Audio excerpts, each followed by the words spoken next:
let's start with the Big Ten, as we were just talking about it. It is Oregon, which I think we've all had penciled in there for a while now, but Penn State sneaks in because of Ohio State's loss.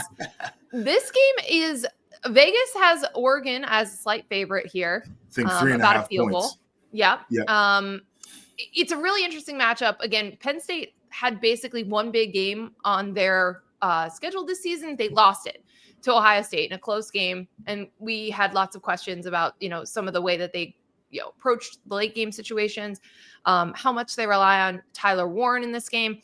I think Oregon's offense versus Penn State's defense is going to be a pretty awesome showdown in this game. I still like the Ducks, but what do you see as a potential key in this game? Yeah, I mean, I think you're right just in terms of the setup with Penn State. Like, one of the things that people started saying, and rightfully so, is, well, who have they actually beaten? And like, here we are, they have an opportunity to beat somebody pretty big. Oregon had the benefit of having Ohio State and beating Ohio State. But I look at them kind of similarly now in retrospect, and it's like, not necessarily the toughest path to get to the Big Ten championship.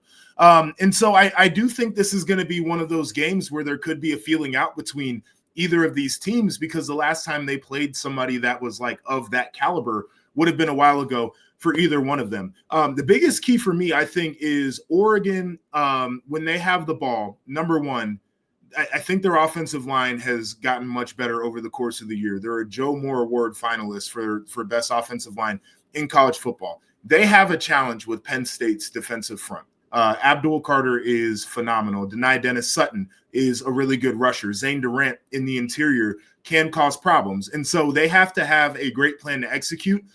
They've done a great job of getting the football out quick. Penn State, actually, their time to get to the quarterback is one of the lowest in college football. It's a really fun battle. Where I think it becomes more difficult, I like Oregon's skill group way more than I like Penn State's secondary. I have an issue, and I know the numbers don't agree with what I'm saying. I don't think their secondary is particularly fast, and they play a lot of man-to-man.